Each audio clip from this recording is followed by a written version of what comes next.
Olá, meu nome é André, sou professor de História e vim aqui falar para vocês sobre a história do negro no Brasil, a convite da professora Luciana. Para compreender o racismo na atualidade, tanto no Brasil quanto nos Estados Unidos, é preciso a gente voltar alguns anos atrás, especificamente alguns séculos atrás. Aqui no Brasil, o início da colonização, que se iniciou em 1500, quando os portugueses chegaram aqui e determinaram que essas terras passariam agora a pertencer a Portugal. No início, a mão de obra utilizada pelos portugueses como exploração era dos indígenas, onde eles tiravam o pau-brasil, extraíam o pau-brasil da terra e trocavam por materiais que até então eles não conheciam, como faca, pente e outros objetos. Esse processo era chamado de escambo. Mas havia outro fator importante. Como nessas comitivas que vieram de Portugal vieram também padres, esses padres tinham como missão catequizar os nativos. E catequizar por quê? Porque a igreja estava perdendo fiéis na Europa e precisava ampliar o seu número de fiéis. Com isso, os índios passaram a ser catequizados. Nesse processo foi criado uma espécie de aldeia que é chamada de missões pelos historiadores. E essas missões, os índios desenvolviam diversos trabalhos, desde plantação agrícola, de ser, como por exemplo, marceneiro, ferreiro, enfim. E acontece, como os índios também não se adaptaram ao trabalho e haviam um empecilho da igreja em que os índios fossem escravizados, o que ocorreu foi que a mão de obra passa a ser agora negra. Então, os portugueses já tinham experiência nas costas do continente africano, começaram a trazer negros daquela região, daquele continente africano, para o território que até então chamado Brasil. E aqui eles foram escravizados, fazendo trabalho forçado e sendo explorados pelos seus senhores. Esses escravos, esses negros que vieram para o Brasil para ser escravizados, eles eram de diversas nações. Além disso também vieram reis, rainhas daquela região. E esses negros mantiveram uma luta constante contra a escravidão. E essa luta, inicialmente, ficou muito conhecida do Quilombo dos Palmares, uma região que fica entre Alagoas e Pernambuco. E essa localidade foi uma grande concentração de negros, onde os negros que fugiam das casas de seus senhores, dos engenhos, e direcionavam para essa localidade. E lá formavam uma grande comunidade, ameaçando assim a estabilidade dos portugueses aqui no Brasil. Esse Quilombo dos Palmares teve como primeira liderança, uma das primeiras lideranças, Ganga Zumba. Depois, com a sua morte, Zumbi dos Palmares assume a liderança. E foi travada uma luta constante pela libertação dos negros, pela sua liberdade. Mas os portugueses, insatisfeitos da ameaça que havia do Quilombo dos Palmares, destrói o Quilombo dos Palmares. Mas sua luta e a memória de Zumbi ficou durante todo o processo. E os negros continuaram a sua luta. Já no Império Brasileiro, que vai de 1810, com a chegada da corte portuguesa aqui, até 1888, houve também diversas revoluções aqui no Brasil, constituída pelos negros. Uma das mais conhecidas foi a Revolução dos Malês, ocorrida na Bahia. Mas houveram outras revoltas também. Revoltas onde os negros matavam seus senhores, fugiam em grupos, dos engenhos, se escondiam nas cidades e vilas, promoviam greves, uma espécie de greve. Também eles se uniam em famílias para lutar por melhores condições de trabalho. Então houveram várias formas de lutar contra a escravidão. Então nesse período que vai de 1810 até 1888, os negros sempre estiveram lutando pela sua liberdade. Mas essa luta é narrada pelos historiadores como uma forma de resistência. E muitos desses negros se aliavam a outros, formando uma rede de solidariedade, onde um protegia o outro. Nesse processo de solidariedade, quando o negro fugia e se escondia numa cidade ou dentro do engenho, havia ali uma proteção de outros negros que escondiam aquele negro fugitivo.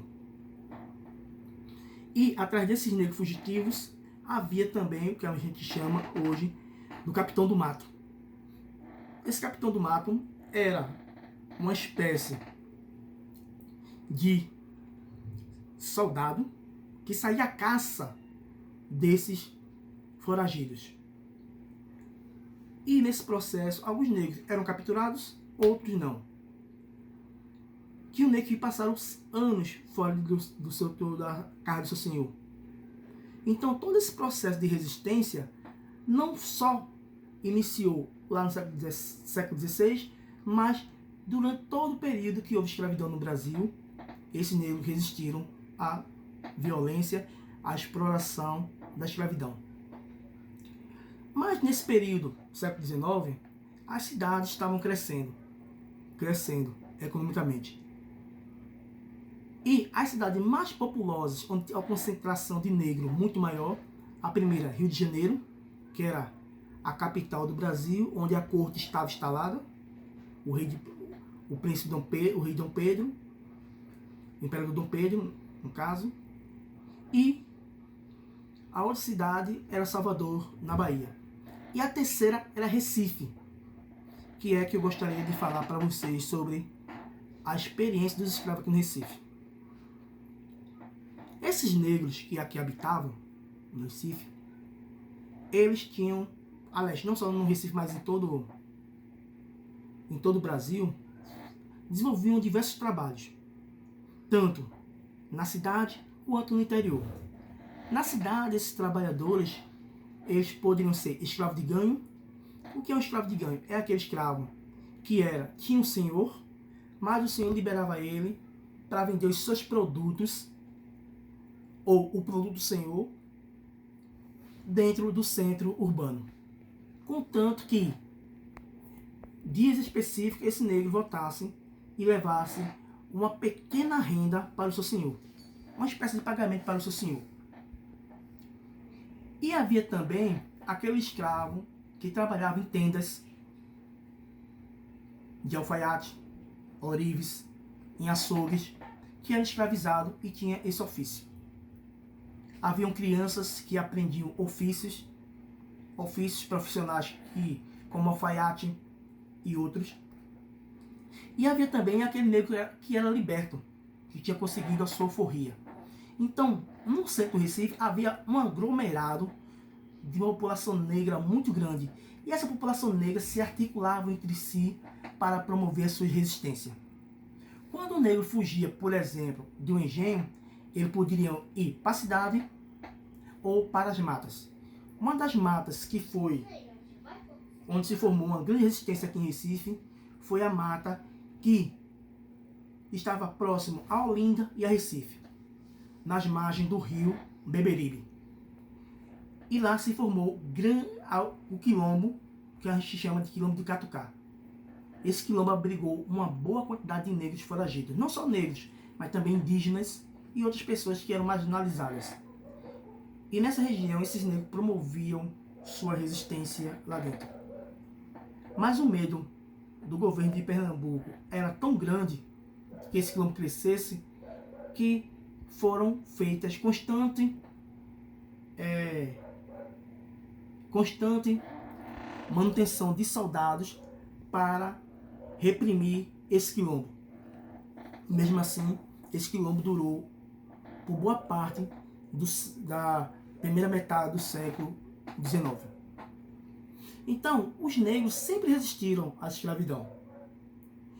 E aí, avançando um pouco mais, a gente vai perceber nos documentos que, no dia 3 de maio, a princesa Isabel, que estava como imperatriz do Brasil, pois seu pai, Dom Pedro II, estava fora do Brasil, ela, no dia 3 de maio, assina a Carta de Liberdade dos Negros, ou seja, acabando com a escravidão no Brasil.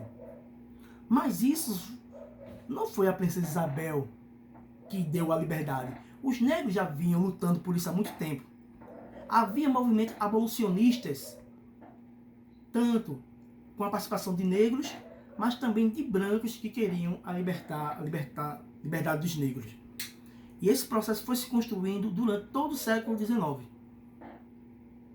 E os negros conseguem a sua liberdade em 1888, quando a princesa Isabel assina a Carta de Liberdade aos Negros.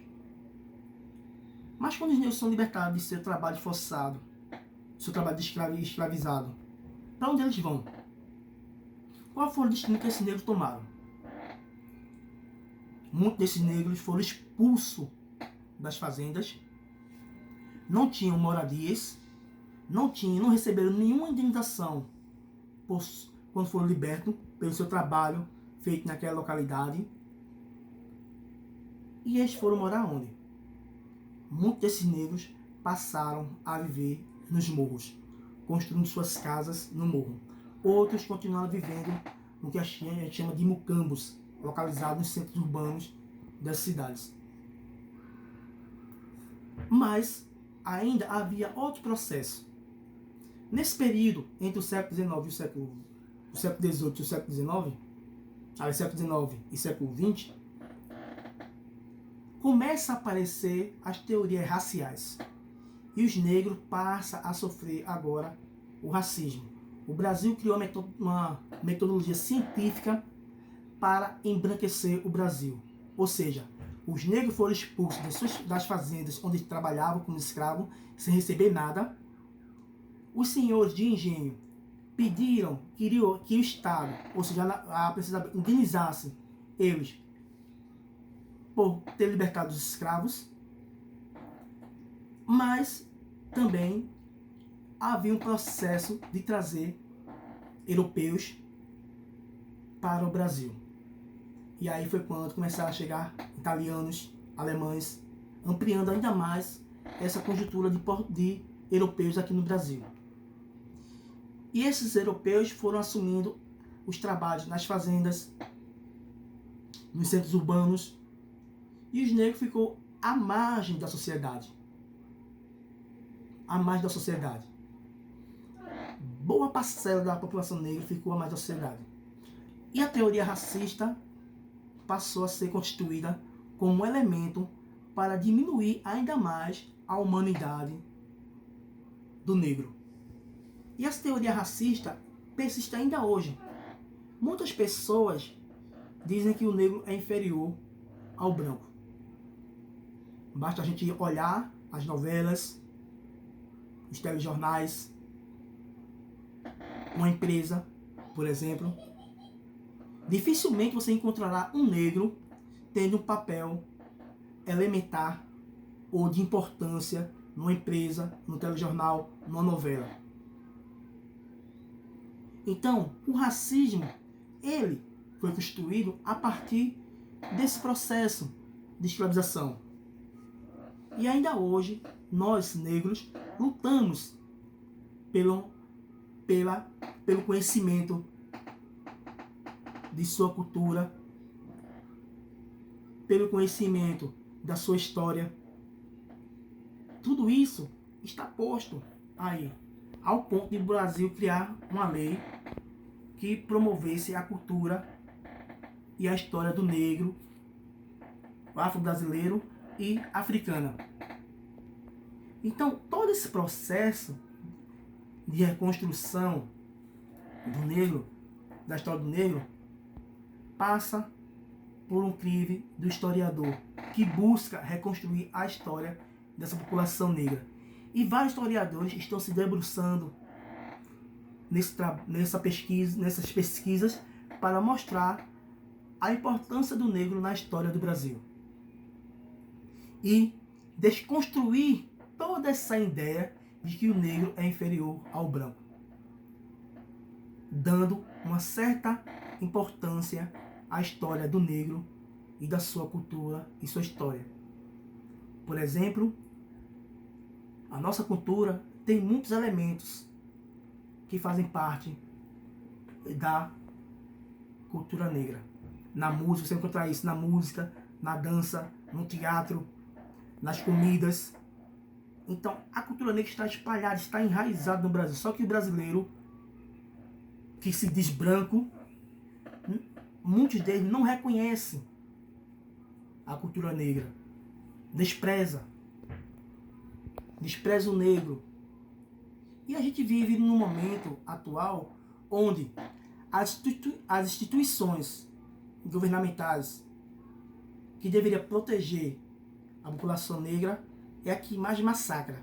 Esse processo é chamado de racismo estrutural. O que é isso?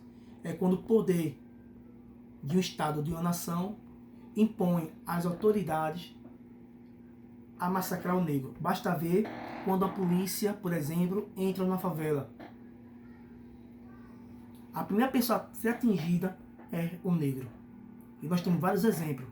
Um exemplo desse período foi do menino João Pedro, no Rio de Janeiro, que estava dentro de sua casa brincando, negro, brincando com seus primos dentro de sua casa, a porta fechada.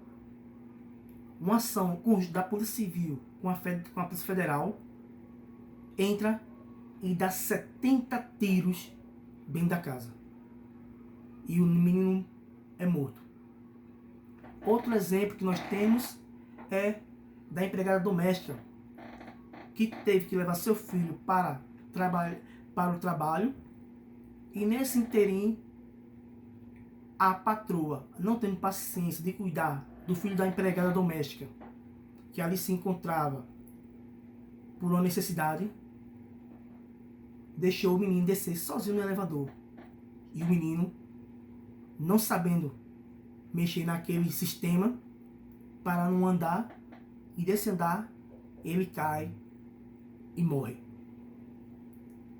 Então todo esse processo de racismo, de querer inferiorizar o negro, ainda está presente em nossa sociedade. Mas nós negros continuamos lutando por igualdade. Hoje no mundo está havendo várias revoltas, várias passeatas devido ao racismo. A grande explosão desse racismo aconteceu com o assassinato do negro nos Estados Unidos, Floyd.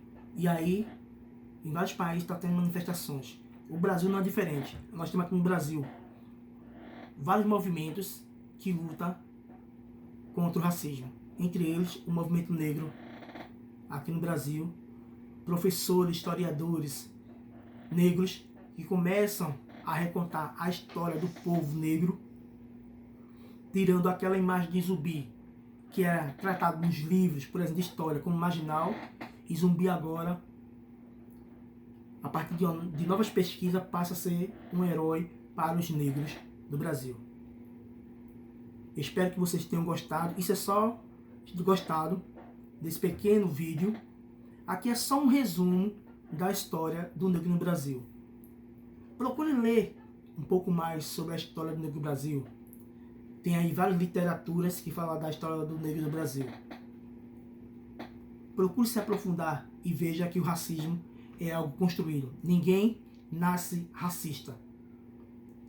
Nós aprendemos a ser racista